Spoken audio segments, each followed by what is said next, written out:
Pemirsa YUJ TV dimanapun Anda berada, Assalamualaikum warahmatullahi wabarakatuh, salam sejahtera, Om Swastiastu, Namo Buddhaya, salam kebajikan. Bersama saya Mujiana dari studio YUJ TV Universitas Gunadarma Depok dalam program YUJ Talk eksklusif. Dan pada saat ini kita akan berdiskusi dengan tema kembalinya pusat peradaban ke bumi Kalimantan. Dan bersama saya sudah ada Bapak Dr. Rasyik Hasan selaku Dekan Fakultas Teknik Sipil dan Perencanaan Universitas Gunadarma. Tentunya kita akan membahas dengan tema yang sangat menarik seperti yang saya sebutkan tadi, dan ada beberapa hal yang akan menjadi materi diskusi kita pada saat ini. Antara lain tentang sejarah Kutai Martapura, kebangkitan Kesultanan Kutai, dan IKN, Pusat Peradaban Baru Nusantara. Pemirsa YUJ TV, bersama kita juga sudah ada narasumber yang tergabung melalui Zoom Cloud Meeting. Bersama kita ada Ibu Mirna Asafitri PSD, beliau adalah Deputi Otorita IKN, dan Bang Muhammad Syarif, atau sering kita sebut Bang Syarif, beliau adalah sejarawan Kalimantan. Dan kita akan bersama-sama berdiskusi tentang tema kita pada kesempatan ini, tentunya setelah kita saksikan video tayangan sebagai berikut.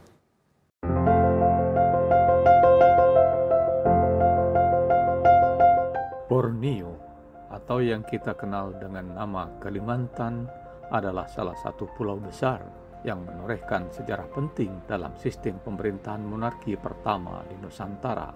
Disinilah satu kerajaan Hindu pertama dan terbesar di tanah air yang dikenal dengan sebutan Kerajaan Kutai Martapura, atau disebut juga dengan Kerajaan Kutai Kartanegara ing Martadipura.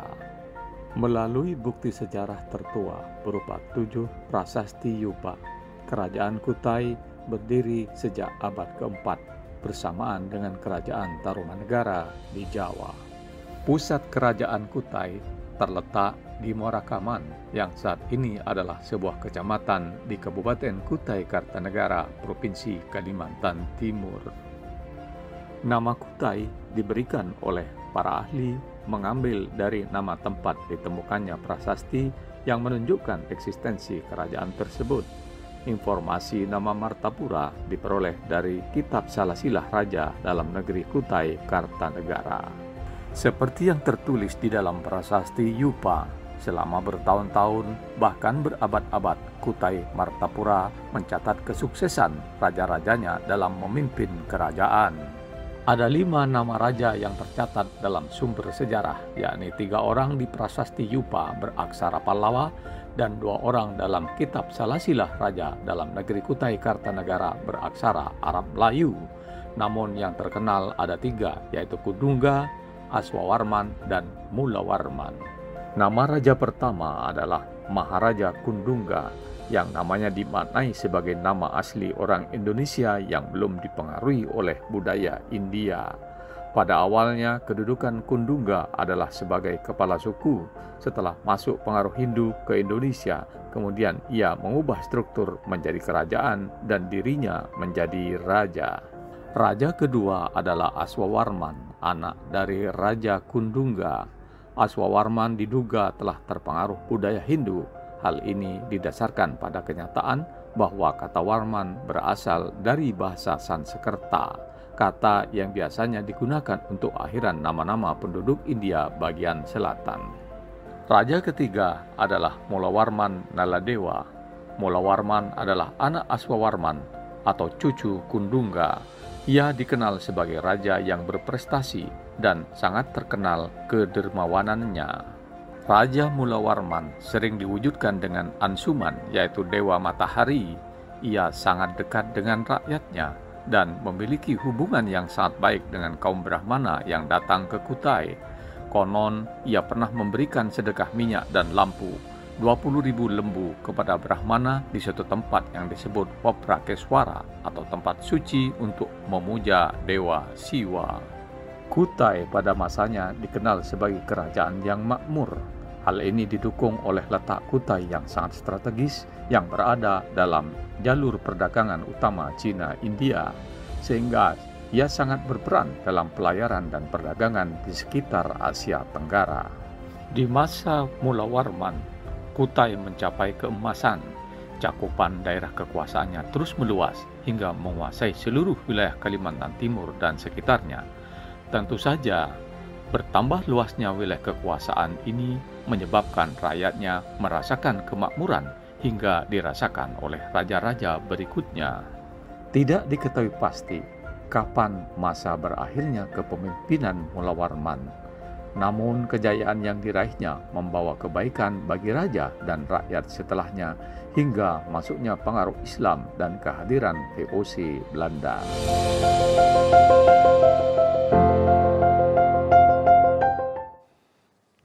Pemirsa, kita telah bersama-sama menyaksikan tayangan tadi, dan dari tayangan tadi kita bisa memetik beberapa hal terkait dengan tema yang akan kita diskusikan pada kesempatan ini, yaitu tentang sejarah Kutai Martapura, kemudian kebangkitan Kesultanan Kutai, dan IKN, Pusat Peradaban Baru Nusantara.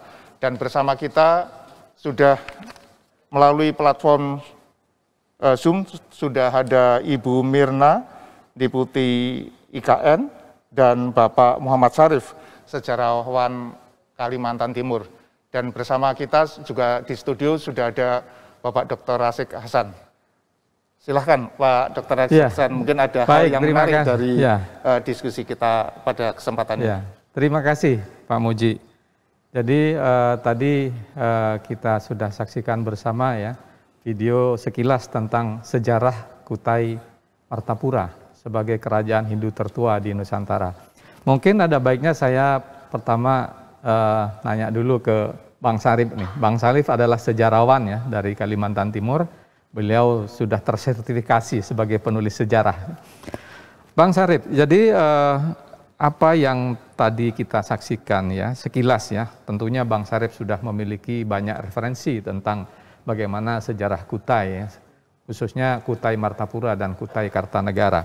Nah, ini bisa dijelaskan terkait dengan kemunculan kerajaan Kutai, Bang Syarif, sebagai kerajaan tertua Nusantara.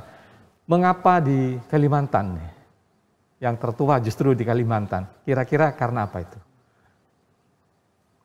Baik, terima kasih Pak Rasyid atas kesempatannya pada hari ini. Jadi gini, pertengahan abad ke-19, itu kitab Salasilah Raja dalam Negeri Kutai Kertanegara beraksara Arab Melayu selesai ditulis oleh juru tulis Kesultanan Kutai.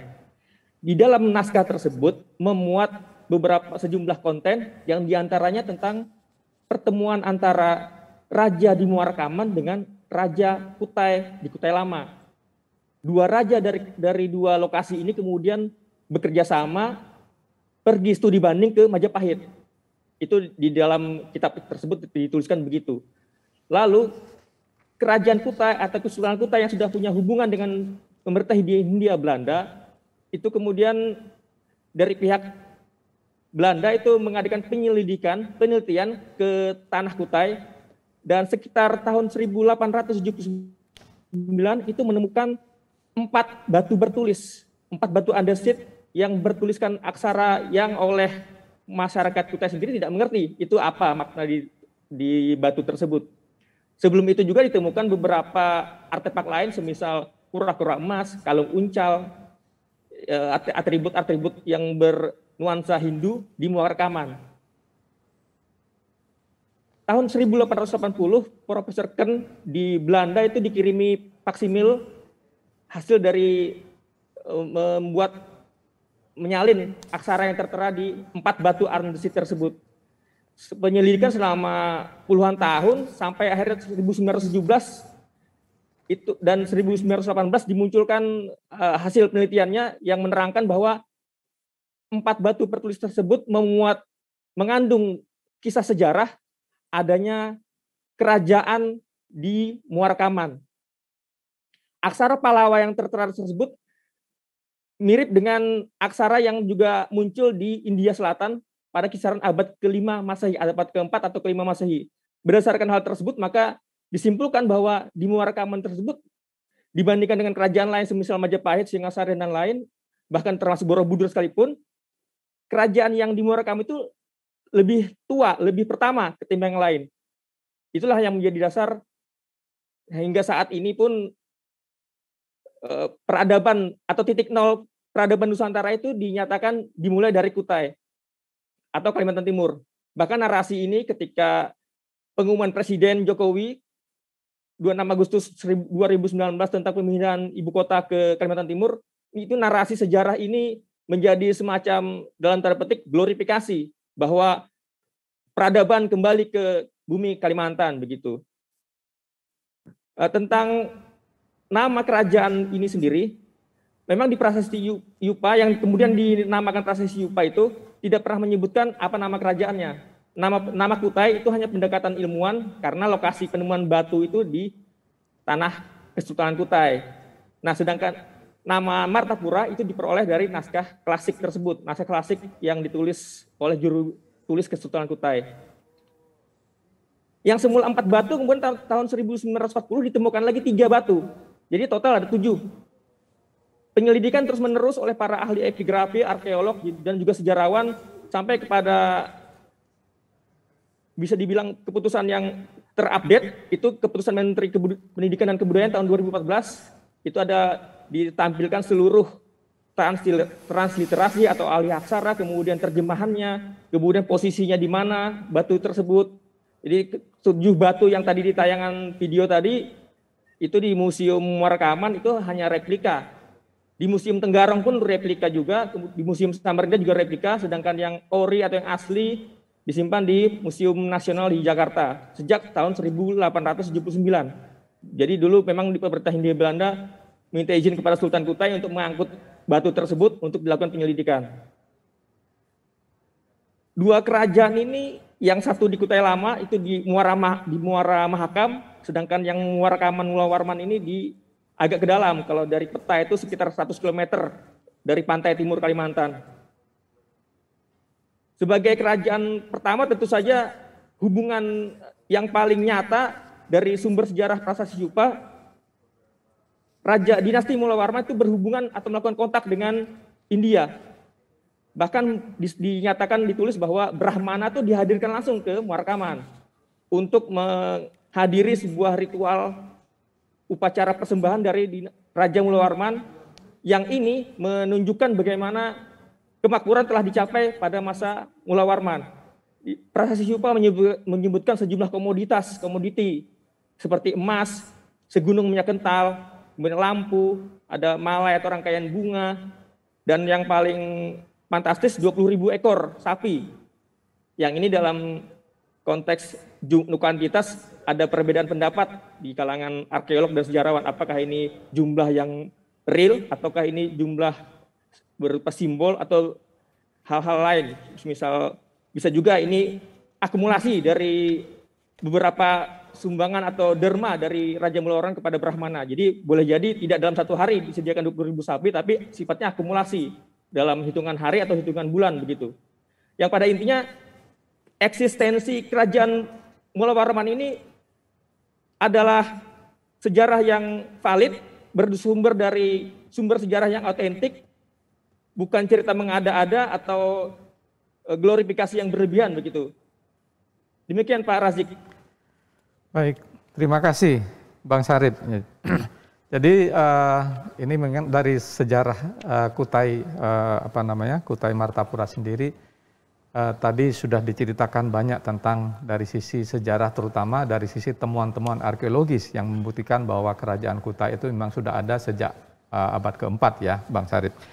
Nah, kira-kira bagaimana kondisi masyarakat pada saat itu sehingga kemudian bisa terbentuk sebuah komunitas yang sebagai sebuah komunitas kerajaan gitu ya, atau secara hukum mungkin itu adalah sebuah wilayah tertentu yang kemudian menjadi sebuah sebuah kepemimpinan ya dengan kewilayahan yang jelas.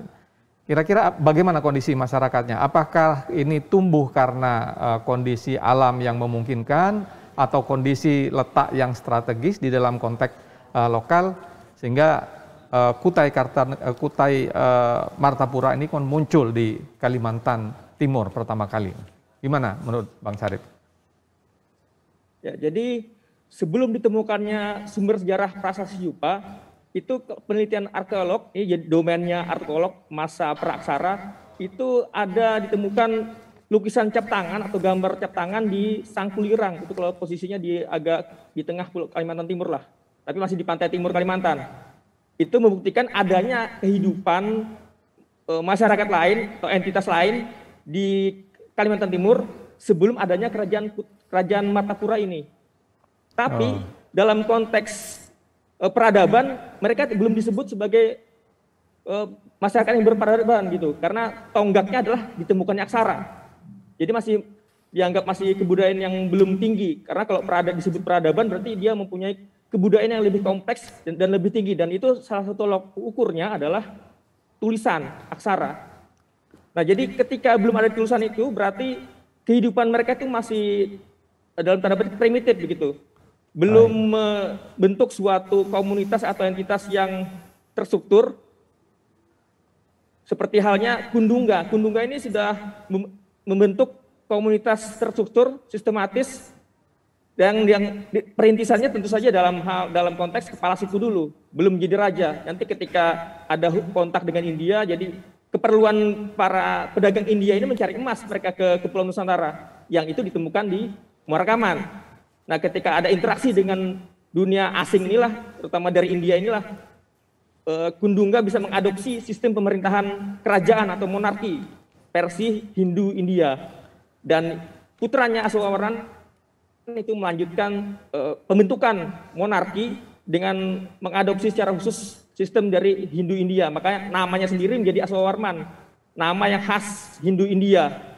Bahkan mengadakan upacara ritual khas Hindu India yang tentu saja berbeda dengan Hindu Nusantara atau Hindu Bali atau Hindu Jawa begitu. Baik Bang Syarif. Mungkin saya sapa Bu Mirna Asafitri ya.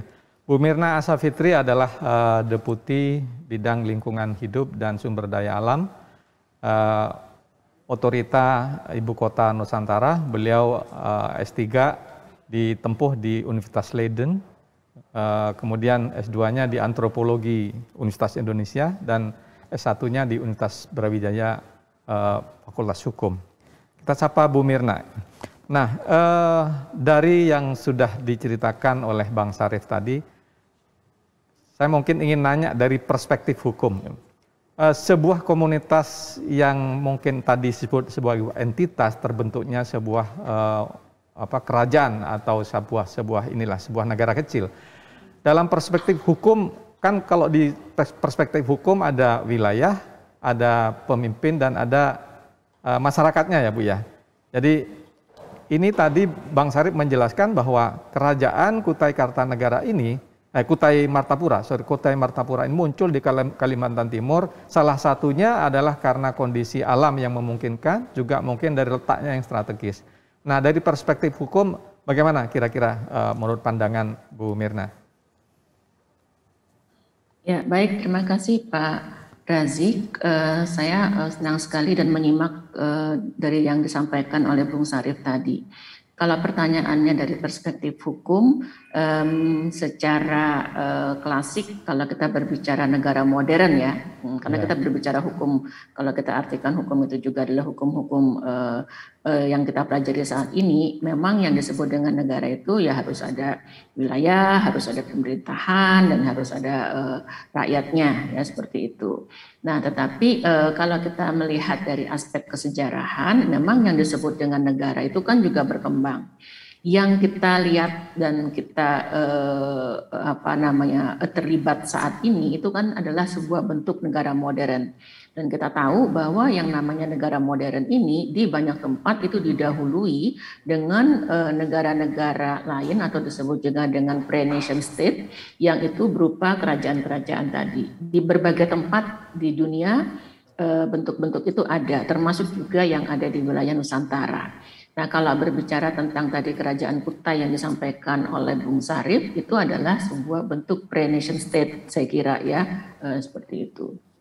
Mungkin begitu dulu secara singkat, Pak. Baik, terima kasih Bu Mirna. Ya, jadi ini artinya kita ingin menggambarkan bahwa karena temanya kita adalah kembalinya peradaban ya, kebangkitan peradaban Nusantara melalui dari bumi Kalimantan. Karena kita mungkin akan bertanya-tanya sebetulnya, kenapa kerajaan tertua itu munculnya pertama kali adalah di Kalimantan, gitu ya. Artinya ini ada faktor-faktor pendorong. Nah, untuk itu mungkin nanti kita lanjutkan dengan diskusi pada sesi berikut. Kita ada 3 sesi. Sesi berikutnya adalah kita akan membahas tentang kebangkitan Kesultanan Kutai ya. Setelah Kutai Martapura kemudian muncul Kutai Kartanegara. Baiklah pemirsa, kita break sejenak, kita lihat di berikut.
telah kita saksikan bersama-sama tadi diskusi yang sangat menarik antara teman kita yang ada di studio, Bapak Dr. Razik Hasan dengan narasumber yang berada di platform Zoom.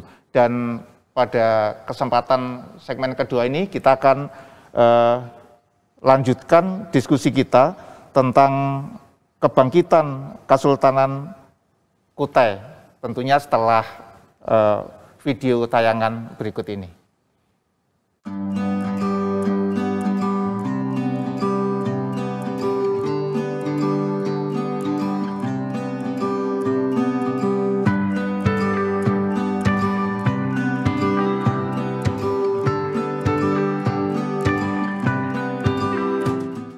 Kesultanan Kutai atau lebih lengkap disebut Kesultanan Kutai Kartanegara ing Martapura adalah kerajaan Melayu yang bermula dari kerajaan Hindu pada tahun 1300 di Kutai Lama dan berubah menjadi kerajaan Islam pada 1575 serta berakhir pada tahun 1960. Pada tahun 1999, Bupati Kutai Kartanegara, Saukani Hasan Rais, berniat untuk menghidupkan kembali Kesultanan Kutai Kartanegara ing Martapura. Dikembalikannya Kesultanan Kutai ini tentunya tidak bermaksud untuk menghidupkan feodalisme, namun lebih sebagai upaya pelestarian warisan sejarah dan budaya kerajaan Kutai sebagai kerajaan tertua di Nusantara. Dihidupkannya tradisi Kesultanan Kutai Kartanegara untuk mendukung sektor pariwisata Kalimantan Timur dalam upaya menarik minat wisatawan Nusantara maupun mancanegara, seperti terlihat pada pesta adat Erau yang sangat semarak dilaksanakan setiap tahun.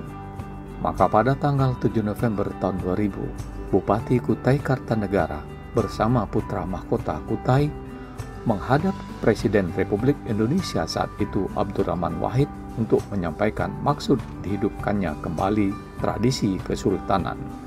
Presiden Wahid menyetujui dan merestui dikembalikannya Kesultanan Kutai Kartanegara kepada keturunan Sultan Kutai, yakni putra mahkota Haji Aji Pangeran Prabu Anom Surya Adiningrat. Pada tanggal 22 September 2001, Haji Aji Pangeran Prabu Anom Surya Adiningrat dinobatkan menjadi Sultan Kutai Kartanegara dengan gelar Sultan Haji Aji Muhammad Salehuddin II. Dengan dipulihkannya kembali Kesultanan Kutai Kartanegara ini, pemerintah Kabupaten Kutai Kartanegara membangunkan sebuah istana baru untuk Sultan Kutai Negara yang kemudian dikenal dengan nama Kedaton Kutai Kartanegara. Bentuk kedaton baru yang dibangun di samping Masjid Jami' Haji Amir Hasanuddin ini memiliki konsep rancangan bentuk menyerupai Kedaton Kutai pada masa pemerintahan Sultan Alimuddin. Arsitektur Kedaton Kutai Kartanegara merupakan perpaduan gaya modern dan gaya istana kerajaan Kutai Kartanegara tempo dulu. Keraton Kutai Kartanegara selesai dibangun pada tahun 2002. Istana baru ini lebih difungsikan sebagai kantor lembaga kesultanan serta sebagai tempat pelaksanaan acara seremonial Kesultanan Kutai Kartanegara ing Martapura. Ruangan istana tampak megah dan mewah dengan tatanan singgasana sultan dikelilingi oleh kursi yang terbuat dari emas. Di sebelah kiri singgasana terdapat gamelan Jawa. Di dalam keraton terdapat banyak ukiran yang berciri khas adat Kutai, Dayak, dan Jawa. Banyaknya ukiran ini dimaksudkan untuk menunjukkan bahwa kerajaan Kutai Kartanegara memiliki hubungan sejarah yang erat dengan suku Dayak dan kesultanan di Jawa. Kedaton Kutai Kartanegara adalah satu bentuk petanda kebangkitan kerajaan tertua Nusantara.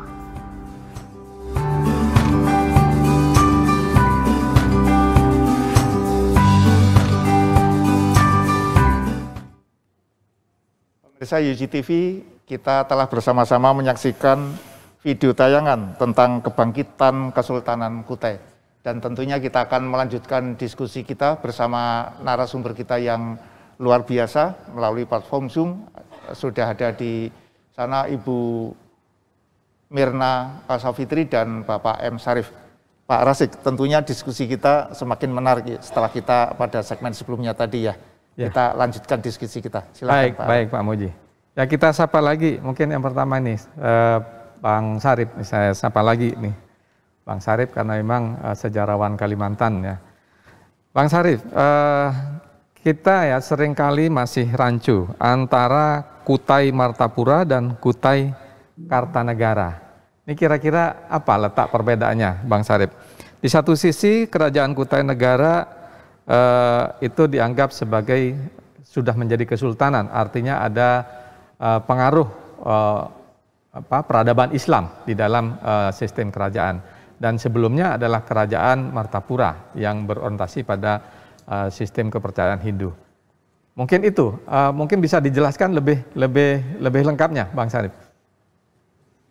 Baik Pak Razik, jadi ada dua kerajaan Kutai di Kalimantan Timur yang sebagian publik ini kurang memahaminya. Jadi kalau yang dimaksud kerajaan yang tertua itu adalah kerajaan Martapura, sebenarnya tanpa embel-embel Kutai di depan Martapuranya, jadi cukup kerajaan Martapura namanya, dan ini bukan Martapura di Kalimantan Selatan, tapi Martapura yang di Muara Kaman. Ini berdiri kisaran abad ke-4 Masehi dengan raja yang terkenal Mula Warman, eksis sampai 12 abad kemudian. Adapun kerajaan Kutai Kertanegara ini berdiri sekitar tahun 1300 Masehi di lokasi yang kini bernama Desa Kutai Lama, Kecamatan Anggana, Kabupaten Kutai Kartanegara. Itu posisinya di Muara Mahakam, Muara Sungai Mahakam. Sedangkan yang tadi Muara Kaman. Dan persamaan kedua kerajaan ini adalah sama-sama beribu kota atau berpusat di tepian Sungai Mahakam. Jadi faktor Sungai Mahakam ini menjadi penting bagi berdirinya sebuah komunitas, apalagi monarki, karena kebutuhan air dan juga sebagai jalur transportasi yang menghubungkan dengan dunia luar, dunia regional maupun internasional begitu. Jadi faktor keberadaan Sungai Mahakam. Nah, kemudian perbedaan selanjutnya yang di Muara Kaman atau dinasti Mula Warman itu secara religi mereka bercorak Hindu India. Berbeda dengan yang di Muara, yang Kutai Kartanegara itu Hindu corak lokal. Perbedaannya diantaranya misalnya kalau upacara atau penyelenggaraan jenazah, kalau di Hindu India kan di kremasi. Kalau di yang Kutai Kartanegara yang lokal ini jenazah itu akhirnya tulang belulangnya dimasukkan dalam guci atau tajau. Jadi tidak dilakukan kremasi sebagaimana Hindu India. Lalu dua kerajaan ini sama-sama studi banding. Jadi bekerja sama mereka ini. Studi banding ke Majapahit untuk belajar tentang adat istiadat, tata negara dan sebagainya. Bertemu menurut salah Kutai itu bertemu dengan Patih Gajah Mada. Jadi ada riwayat begitu, ada kontak dengan Majapahit. Lalu singkat cerita terjadi intrik dinamika tahun 1635 kerajaan Kutai Kertanegara ini melakukan misi politik ekspansi yang akhirnya menganeksasi kerajaan dinasti Mula Warman di Muara Kaman. Nah, jadi kerajaan Martapura itu dianeksasi oleh Kutai Kertanegara sehingga nama kerajaan menjadi tunggal. Jadi kerajaan Kutai Kertanegara ing Martapura. Itu terjadi tahun 1635 Masehi. Dan sebelum aneksasi itu terjadi, kerajaan Kutai Kertanegara yang di Muara Mahakam ini sudah menjadi kerajaan Islam pada tahun 1575.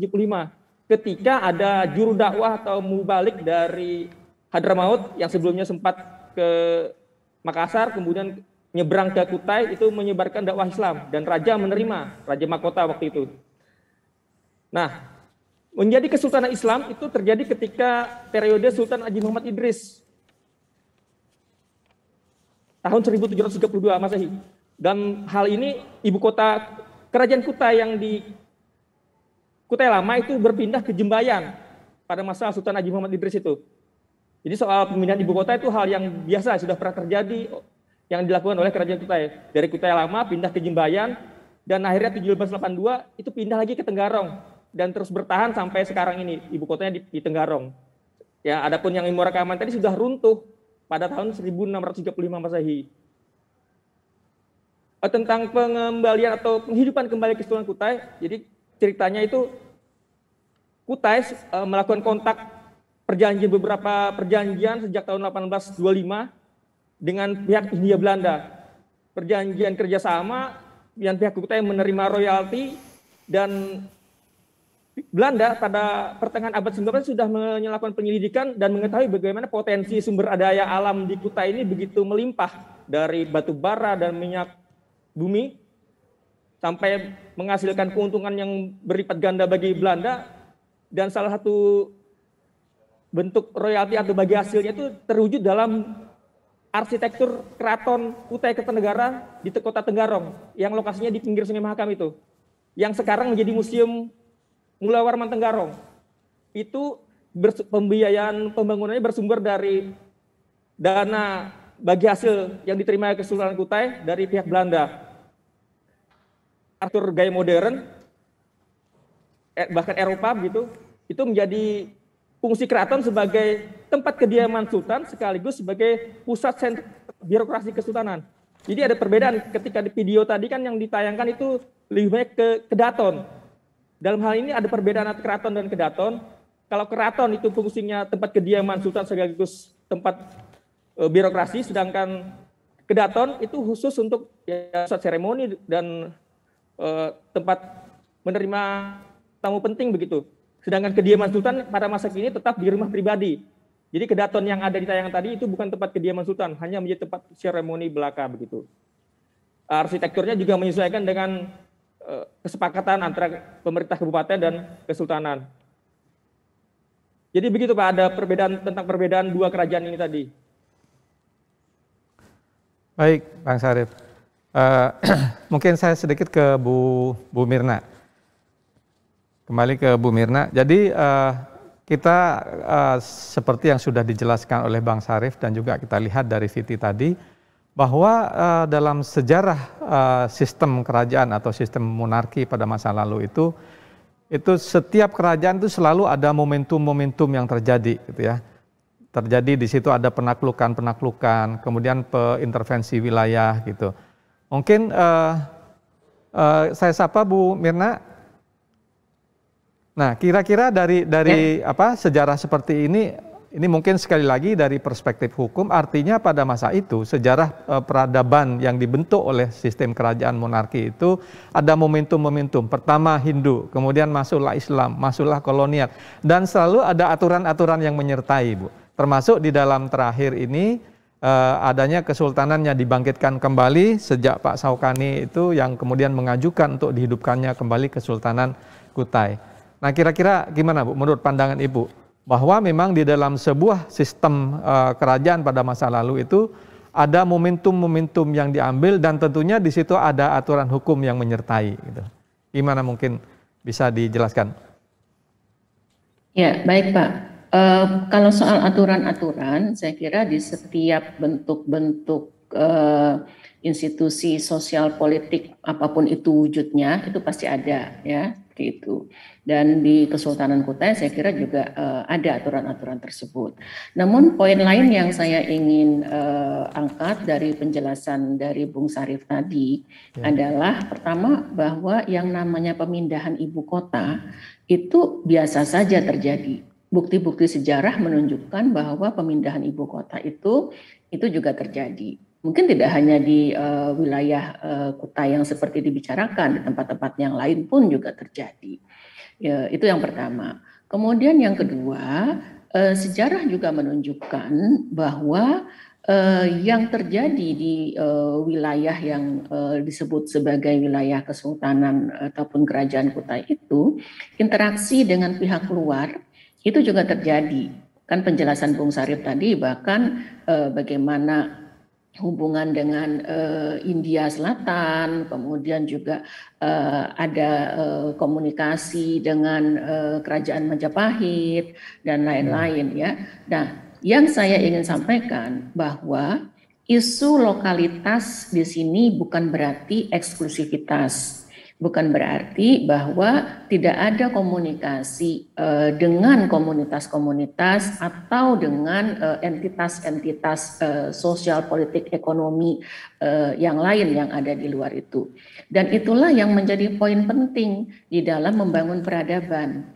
Kalau dilihat tadi penjelasan bahwa peradaban di Kesultanan ataupun Kerajaan Kutai yang begitu berkembang itu kan juga terjadi karena membuka diri terhadap entitas-entitas lain di luar itu dalam berbagai macam bentuknya.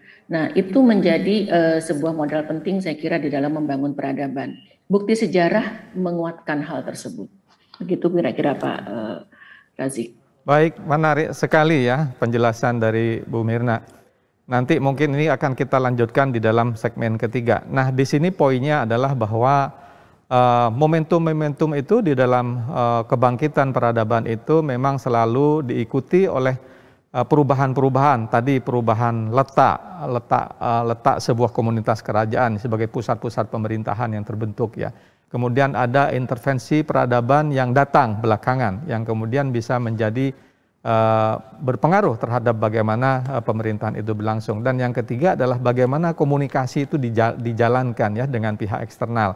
Ada dengan Cina, dengan Majapahit, dengan Jawa ya, kemudian juga dengan India. Maka di situ tentu ada sebuah proses pertumbuhan tadi menurut istilah Bu Mirna terkait dengan tema kita adalah kebangkitan peradaban.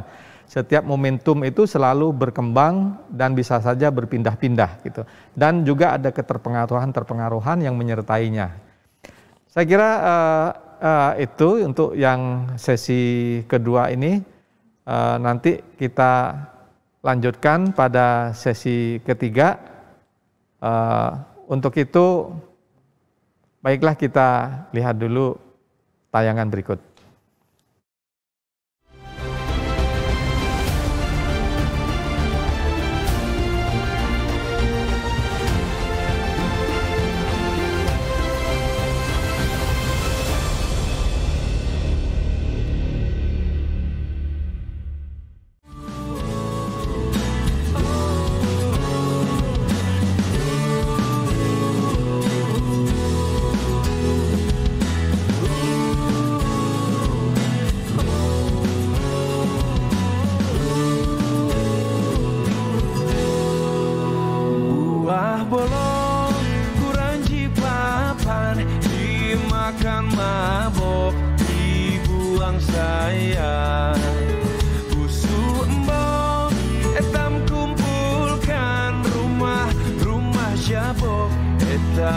Lestarikan buah salak mudah diperam, dimakan kelak, dibuang sayang. Sepupu dan sanak etam kumpulkan untuk menyambut wisatawan. Buah terong di gangan nyaman, cukup lanak, tolong panggangkan. Museum Tenggarong Mula Warman, Yog den sanak etam kenangahkan. Buah salak mudah diperam, dimakan kelak, dibuang sayang. Sepupu den sanak etam kumpulkan untuk menyambut wisatawan.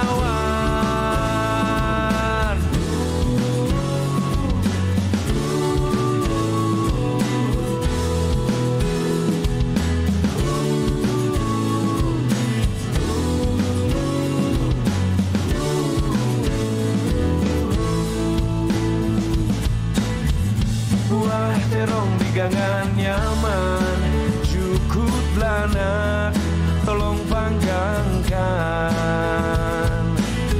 Museum Tenggarong Mula Warman, Yog den sanak etam kenangahkan.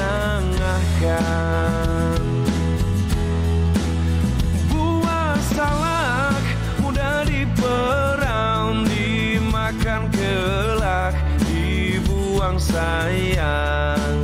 Sepupu den sanak etam kumpulkan untuk menyambut wisatawan. Sepupu den sanak etam kumpulkan untuk menyambut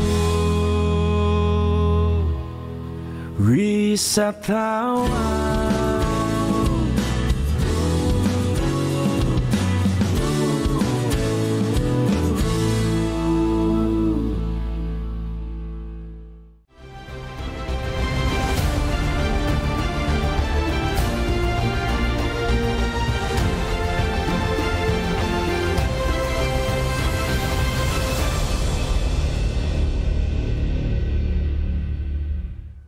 Pemirsa, masih bersama kami dari studio UGTV di Universitas Gunadarma, dan perlu kami sampaikan bahwa program UG Talk eksklusif IKN ini bisa kita saksikan setiap hari Senin pukul 8.30 sampai pukul 10. Dan pemirsa juga bisa menikmati program ini, program-program UGTV melalui Play Store. Nah, pemirsa, kita telah berdiskusi tentang tema kita bersama-sama, dan kita akan melanjutkan diskusi kita bersama narasumber yang melalui platform Zoom, dan tentunya diskusi kita merefleksikan dengan dipindahkannya Ibu Kota Nusantara ke Kalimantan. Sebagaimana tema kita pada kesempatan hari ini, yaitu kembalinya pusat peradaban ke bumi Kalimantan. Pak Rasik, rupanya diskusi kita semakin menarik, Pak Rasik, ya, dengan narasumber yang begitu luar biasa. Nah, dan kita akan melanjutkan lagi diskusi kita pada segmen yang ketiga ini. Silakan, ya, Pak Rasik. Baik, Pak Muji, terima kasih. Jadi memang tadi di sesi kedua ya, di diskusi terakhir dengan Ibu Mirna, tadi sempat disampaikan bahwa memang peradaban itu selalu diikuti oleh perubahan-perubahan bersamaan dengan perubahan-perubahan baik dari sisi lokasi, sistem pemerintahan, kemudian keterpengaruhan dengan aspek-aspek eksternal, terutama karena persinggungan kebudayaan atau persinggungan peradaban dengan peradaban lain, ya. Jadi mulai dari Hindu, Buddha, ya, kemudian Islam, ada kolonial. Nah, terkait dengan ini mungkin saya ingin tanya ke Bu Mirna selaku tentunya Bu Mirna sebagai deputi bidang lingkungan hidup dan sumber daya alam di Otorita IKN. Nah, ini barangkali berkaca atau merefleksi pada apa yang terjadi pada Kerajaan Kutai, bahwa di situ ada kebangkitan peradaban yang selalu tumbuh setiap saat, ada momentum-momentum yang terjadi. Nah, kebetulan ini IKN ya akan menjadi momentum baru. Jadi IKN akan menjadi pusat peradaban baru di bumi Kalimantan. Nah, bagaimana menurut Bu Mirna? Artinya bahwa setiap perubahan, terutama IKN sebagai posisi ibu kota Nusantara ini yang berpindah Kalimantan, tadi salah satu kunci mungkin sifatnya adalah inklusif, gitu. Jadi tentu juga nanti akan ada heterogenitas, ada pertambahan jumlah penduduk, ada fakta-fakta baru peradaban yang mungkin akan terbawa. Nah, bagaimana menurut Bu Mirna ini? Berkaca pada sejarah tadi. Jadi membangun IKN itu bukan sekedar membangun sebuah kota dengan segala fasilitasnya. Membangun IKN itu sebenarnya adalah juga membangun sebuah peradaban baru bagi Indonesia, ya. Kita kembali berkaca kepada sejarah yang tadi disampaikan oleh Bung Sarif, bahwa Kalimantan Timur itu sudah menunjukkan bukti sebagai sebuah lokasi di mana peradaban awal Nusantara itu ada. Nah, keputusan untuk memindahkan ibu kota ini ke Kalimantan Timur tentu ada beberapa pertimbangan. Selain bahwa letak geografisnya yang relatif berada di tengah wilayah Indonesia, kemudian juga didukung oleh keberadaan infrastruktur penting yang terutama disediakan oleh dua kota yang berdekatan, yaitu Samarinda dan Balikpapan. Kemudian juga dilihat dari sisi kerawanan bencananya relatif lebih rendah daripada tempat-tempat yang lain, dan yang juga penting bahwa lokasi ini secara historis menunjukkan tempat di mana pertemuan berbagai macam suku bangsa itu terjadi dan bisa hidup secara damai. Ya, penjelasan-penjelasan sejarah tadi menunjukkan hal tersebut. Ini berarti kalau kita ingin berbicara soal Bhinneka Tunggal Ika, maka Kalimantan Timur itu menjadi sebuah contoh yang nyata seperti itu. Dan kita tahu bahwa Indonesia ini terdiri dari berbagai suku bangsa. Dan kita juga menginginkan bahwa keragaman-keragaman itu tetap ada, dihormati, berkembang, tetapi masih tetap di dalam bingkai kesatuan negara.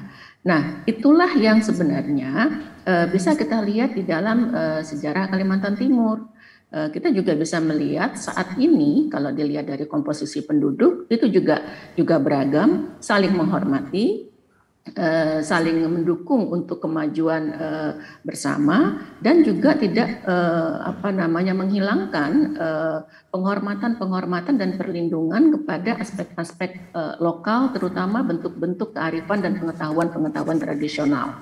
Nah, di dalam pembangunan IKN itu semua diperhatikan. Ya, termasuk juga di dalam lingkungan hidup dan sumber daya alam, di mana sekarang saya mendapatkan amanah untuk mengurus itu, aspek-aspek perlindungan pada kearifan lokal itu juga menjadi perhatian. Kami sekarang sedang menyusun sebuah desain kebijakan untuk perlindungan kearifan lokal dalam perlindungan dan pengelolaan lingkungan hidup. Selain itu menjadi mandatori dari Undang-Undang Lingkungan Hidup, itu juga untuk melihat kepada kondisi existing yang ada, bahwa corak pengakuan dan perlindungan pada kearifan lokal itu perlu tercermin di dalam kota yang nanti kita sebut sebagai Nusantara itu. Jadi itu yang penting. Yang kedua yang juga saya ingin sampaikan, kembali melihat dari penjelasan dari Bung Sarif, bahwa pusat-pusat peradaban itu pada umumnya kan berada di tepian-tepian sungai, di muara-muara sungai, ya. Kalimantan dan beberapa tempat yang lain juga di Indonesia menunjukkan bagaimana peradaban itu berlokasi di situ. Itu artinya apa? Artinya sungai itu penting bagi bagi pertumbuhan sebuah kota. Nah, di konteks ini Sungai Mahakam dan anak-anak sungai yang lain itu penting kemudian kita jaga.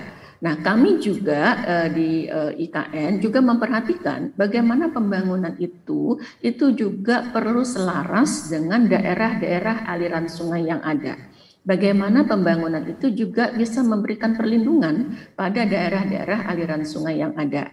Karena sekali lagi sungai itu penting, dia pernah menjadi lokus-lokus dari peradaban-peradaban besar di Kalimantan Timur dan juga di Nusantara serta di dunia saya kira. Dan yang lain bahwa sungai itu juga memenuhi hajat hidup dari banyak orang. Kita tidak bisa hidup tanpa air, dan karena itu maka upaya untuk perlindungan daerah aliran sungai itu juga menjadi bagian penting di dalam upaya membangun ibu kota Nusantara yang selaras dengan alam. Jadi prinsip pembangunan IKN itu salah satunya adalah selaras dengan alam. Kira-kira demikian Pak Razik.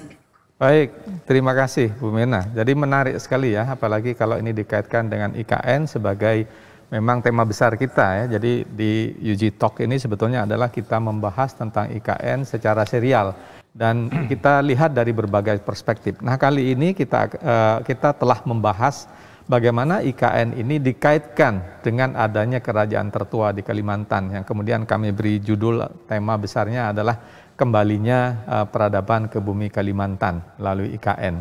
Saya kira sangat menarik tadi disampaikan oleh Bu Mirna, artinya bahwa momentum-momentum perubahan peradaban itu selalu diraih. Memang itu ada satu proses ya, proses yang terus-menerus dilakukan untuk kebaikan ke depan, terutama kita sebagai anak bangsa.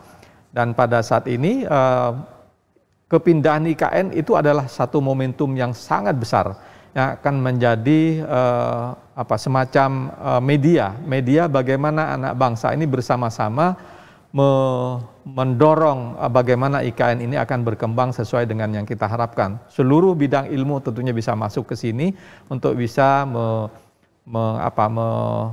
mendorong bagaimana IKN ini bisa berkembang sebagaimana yang diharapkan. Salah satu poin penting di diskusi tadi pertama adalah bahwa peradaban itu selalu tumbuh dan berkembang, kemudian juga ada lokasi itu bisa berpindah-pindah sesuai dengan perkembangan zaman, kemudian juga pengaruh-pengaruh peradaban luar yang masuk, dan juga adanya sumber daya alam serta kawasan-kawasan yang strategis. Jadi memang kemunculan sebuah pusat-pusat kota atau pusat-pusat kawasan atau pusat-pusat peradaban itu bisa dari sumber daya alamnya yang sangat bagus. Kemudian tadi ada sumber air yang melimpah tentunya, baik sebagai sumber kehidupan atau sumber transportasi, alat transportasi. Seperti di banyak negara, di negara-negara lain juga, bahwa air adalah sumber kehidupan yang mendorong terbentuknya sebuah komunitas atau sebuah entitas. Tadi menarik sekali oleh Bu Mirna. Nah, terkait dengan ini mungkin saya kembali ke Bang Syarif.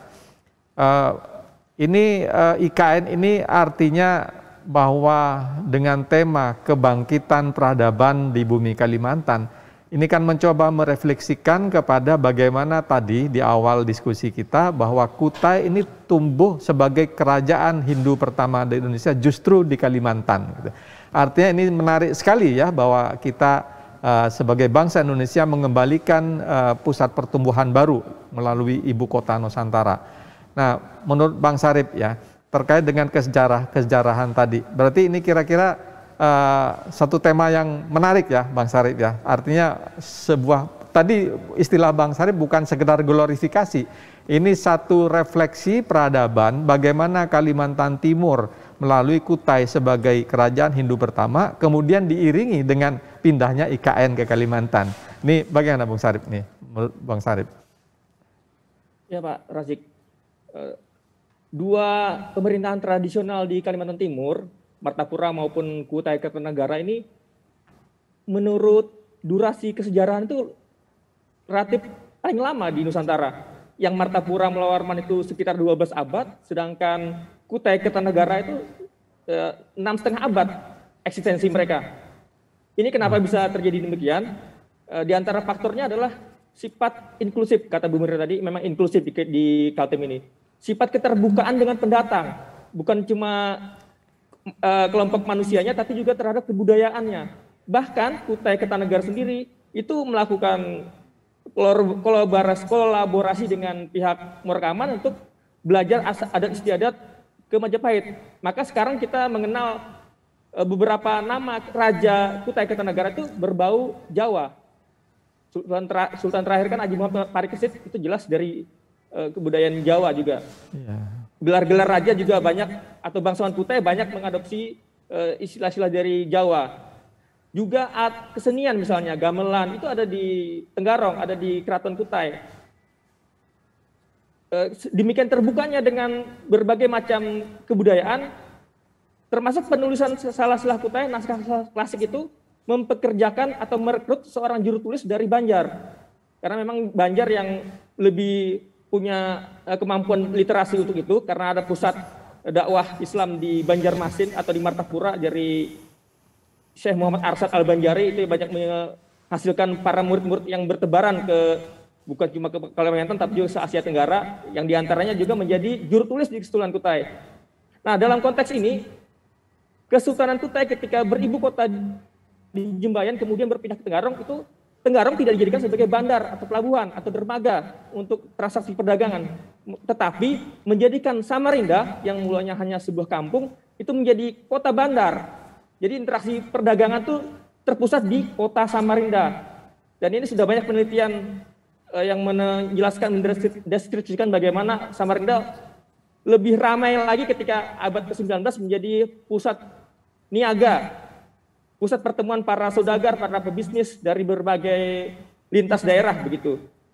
Di Samarinda lah yang bisa menjadi refleksi atau cermin bagaimana konsep Indonesia sentris tersebut. Samarinda ini penduduknya heterogen, lintas etnis, lintas budaya.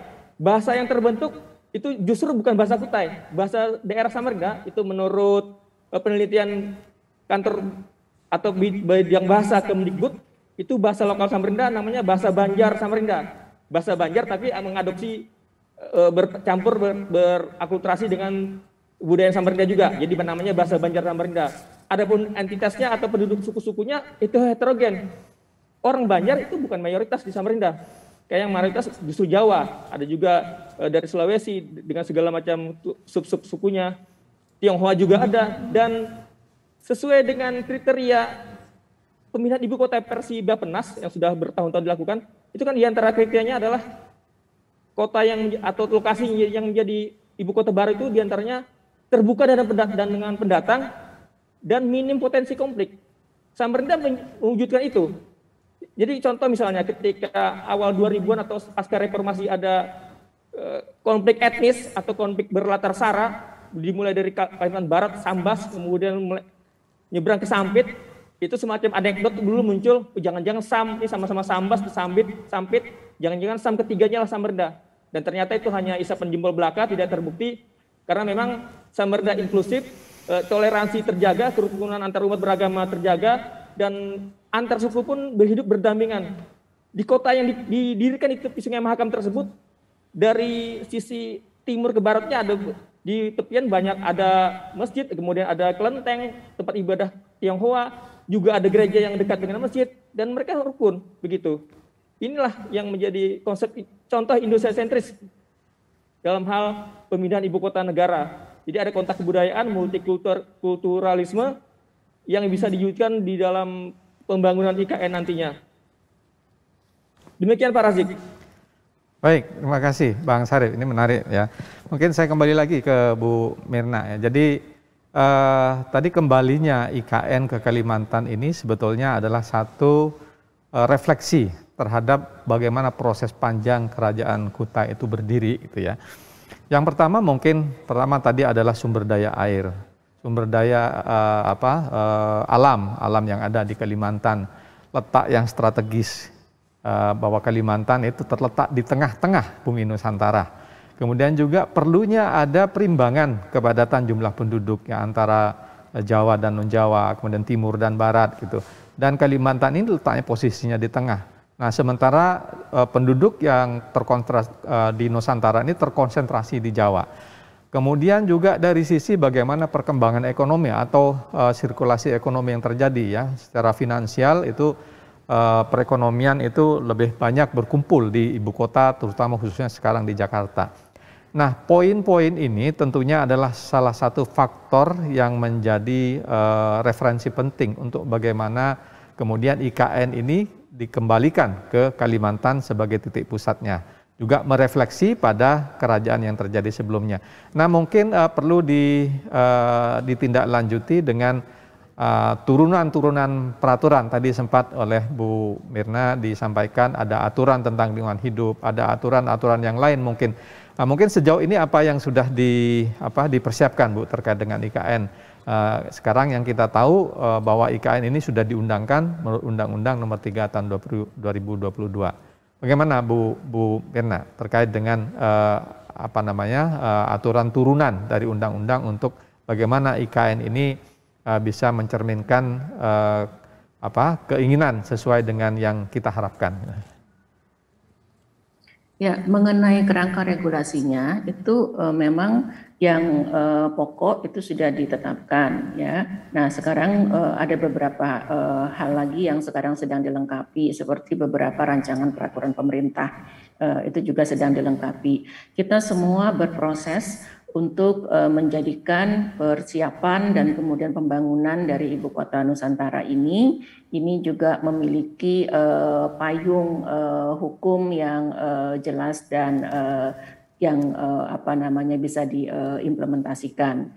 Nah, namun sebenarnya kalau saya boleh di luar itu, ini sekedar melanjutkan apa yang disampaikan oleh Bung Sarif tadi, bahwa modal sosial dari sebuah komunitas yang inklusif itu sudah dibuktikan ada di Kalimantan Timur berdasarkan bukti-bukti sejarah yang tadi disampaikan. Sehingga sebenarnya kehadiran IKN di bumi Kalimantan Timur itu semestinya bisa ditanggapi sebagai upaya untuk memperkuat modal sosial seperti itu. Jadi kehadiran IKN ini jangan dilihat secara dengan cara berprasangka bahwa ini merupakan ancaman bagi masyarakat lokal yang ada di Kalimantan Timur. Karena sebenarnya yang kita bicara soal masyarakat itu, kita juga sudah sangat biasa dengan kehadiran para pendatang-pendatang yang bisa berakulturasi dengan berbagai kebudayaan lokal. Nah, itu penting untuk juga dilihat ya, saya kira. Nah, kami di dalam pembangunan IKN juga memperhatikan bagaimana sosial harmoni itu juga bisa dipertahankan, bisa dipelihara, sekaligus juga upaya-upaya untuk melakukan pengakuan dan juga perlindungan kepada bentuk-bentuk kearifan lokal, dalam hal ini yang berkaitan dengan lingkungan hidup, pemajuan dari pengetahuan-pengetahuan tradisional yang berkaitan dengan lingkungan hidup, itu juga akan diberikan ruang yang tepat untuk itu. Jadi itu salah satu bentuk bagaimana menempatkan lokalitas di dalam inklusivitas dari masyarakat dan kebudayaan yang akan dibangun di Ibu Kota Nusantara. Baik, terima kasih Bu Mirna. Jadi kata kunci kayaknya yang bisa kita dapat dari apa yang disampaikan Bu Mirna adalah inklusivitas ya. Jadi artinya bahwa sejarah Kutai di Kalimantan itu juga sudah menjadi cermin bagi kita. Ada perubahan dari setiap waktu itu, momentum-momentum bagaimana kerajaan itu berpindah tempat dari satu tempat, kemudian dari satu peradaban ke peradaban yang lain gitu. Jadi ini kata kunci inklusivitas di dalam bagaimana IKN nanti dikembangkan. Ini menarik sekali. Mungkin saya kembali ke Bang Syarif nih. Bang Syarif, kalau dilihat dari kesejarahan, memang kerajaan Kutai itu ada banyak pengaruh ya. Tadi ada Hindu, ada Islam, kemudian juga ada kolonial, dan kemudian sempat bahwa ada satu proses katakanlah perebutan kekuasaan mulai dari Hindu kemudian beralih ke Islam, dari kerajaan Hindu menjadi kesultanan gitu. Artinya di sini memang selalu ada momentum, pastinya adalah keinginan untuk tumbuh berkembangnya peradaban gitu. Nah, bagaimana menurut Bang Syarif terkait dengan tadi kata kunci inklusivitas di dalam kembalinya kebangkitan peradaban ke bumi Kalimantan melalui IKN nih gitu. Tadi ada banyak refleksi yang bisa kita petik gitu, Bang Syarif. Mungkin sedikit lagi, ini sebagai closing statement ya mungkin dari Bang Syarif.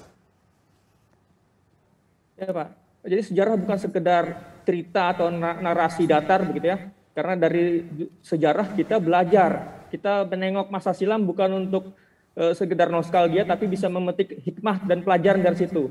Di antaranya, kerajaan Kutai ini eksisnya begitu lama.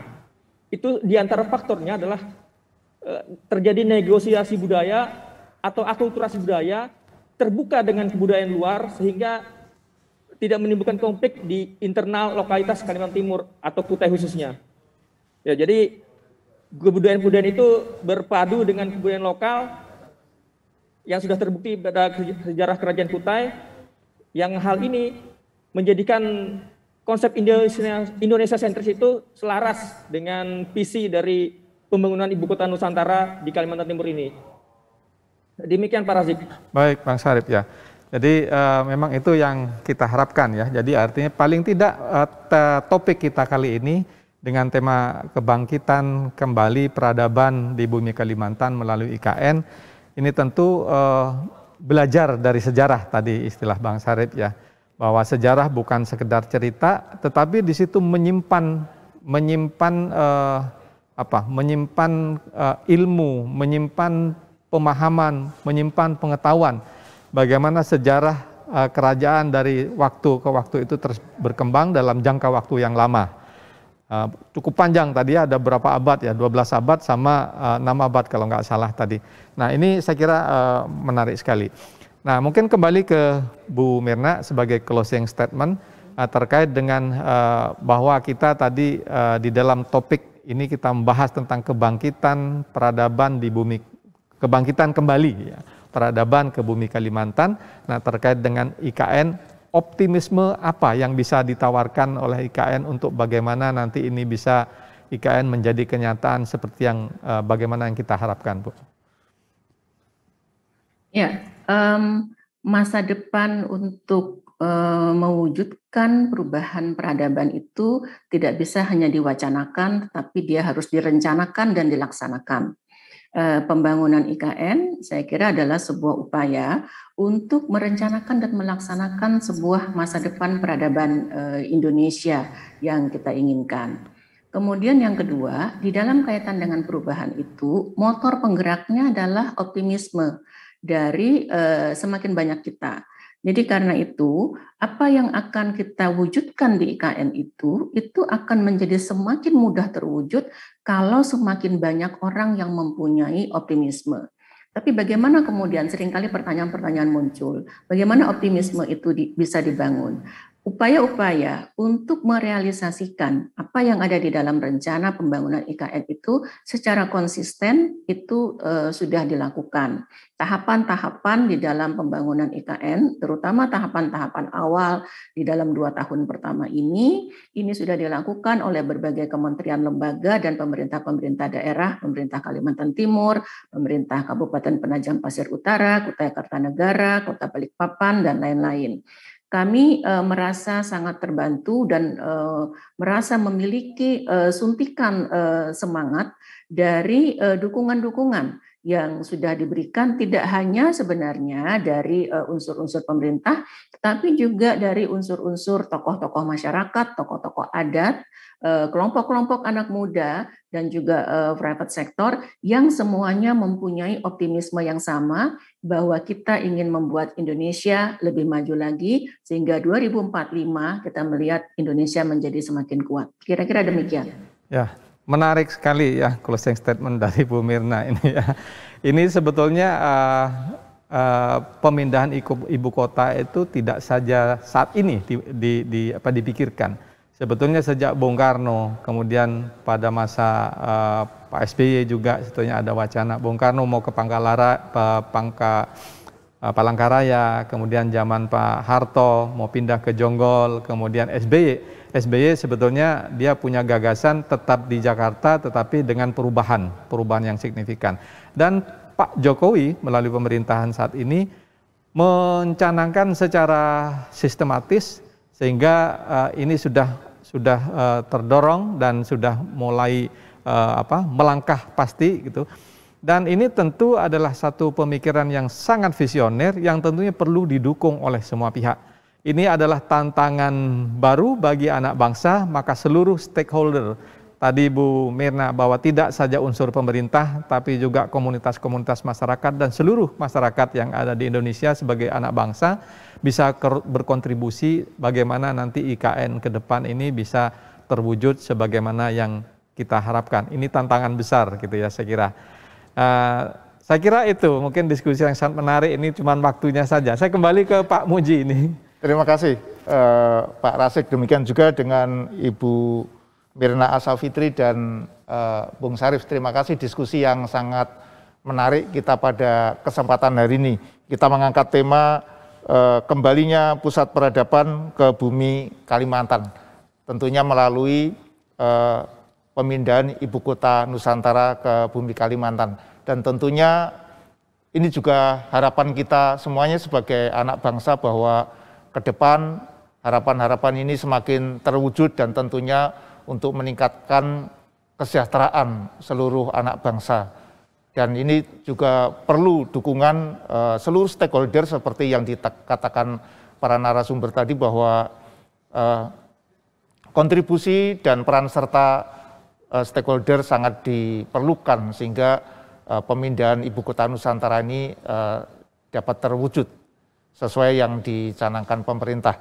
Nah pemirsa, tidak terasa kita sudah pada akhir sesi dari diskusi kita pada program UG Talk eksklusif IKN. Pemirsa, saksikan program ini pada setiap hari Senin pukul 8.30 sampai pukul 10 melalui UG TV tentunya. Kami pamit undur diri.